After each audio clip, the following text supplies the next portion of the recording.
দেশটাকে অবশ্যই দুর্নীতিমুক্ত রাখতে হবে, ঠিক আছে।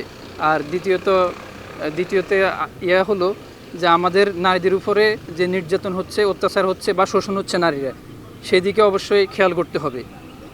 তাদের শিক্ষা ক্ষেত্রে অবশ্যই উন্নতি আনতে হবে। হ্যাঁ, তাদেরকে অবশ্যই সর্বদিকে ইয়ে করতে হবে, প্রায়োরিটি দিতে হবে।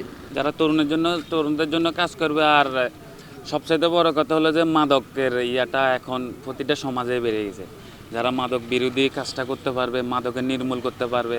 আর যেমন কিশোর গ্যাংটা বেড়ে গেছে, আসলে আমাদের মতো পোলাপাইনরা মানুষ রাস্তাঘাটে ঠিকমতো চলাফেরা করতে পারে না, এগুলো যেন নির্মূল করা যায়, আমরা ওইরকম ফাটতে চাই। যারা তরুণদের ভবিষ্যৎ সম্ভাবনা দেখাবে, আমরা আসলে তাদেরকে ভোট দেব, যারা তরুণদেরকে নিয়ে আগ্রহ। কারণ আমাদের তরুণরা যে কোনো কাজে ইনশাআল্লাহ সফলতা অর্জন করতে পারে। 72 ঘন্টা ময়েশ্চার লক সমৃদ্ধ লিলি বডি ওয়াশ শিয়া বাটারের গুডনেস স্কিন রিপেয়ার করে রাখে সফট ও গ্লোয়িং।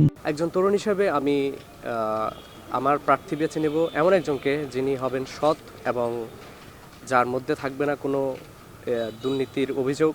এবং আমি আশা করব সামনের নির্বাচনে এমন একজন মানুষকে ভোট দিতে যিনি আমাদের তরুণদেরকে নিয়ে কাজ করবেন এবং তারুণ্যের বাংলাদেশ গড়ে তুলবেন। ৭১-এর চেতনাকে মাথায় রেখে সবসময় এগিয়ে যাবে। একটা সুন্দর, সুশৃঙ্খল এবং নিরাপত্তার সাথে দেশকে গড়ার লক্ষ্যে যারাই কাজ করবে আমরা তাদেরকে নির্বাচিত করব। যারা আসলে দুর্নীতিতে নেই, তাদের দেশটা অনেক এগিয়ে আছে। দেশকে ভালোবাসার পক্ষে যারাই থাকবে দেশপ্রেমিক হিসেবে, তাদেরকেই আমরা ভোট দিয়ে জয়যুক্ত করার চিন্তাভাবনা মাথায় নিয়ে চলতে দেখছি। ইনশাল্লাহ যারাই কাজ করবে ভালো পদগুলোতে, তাদেরকেই আমরা নির্বাচিত করার লক্ষ্যে কাজ করব। 72 ঘন্টা ময়েশ্চার লক সমৃদ্ধ লিলি বডি ওয়াশ শিয়া বাটারের গুডনেস স্কিন রিপেয়ার করে রাখে সফট ও গ্লোয়িং।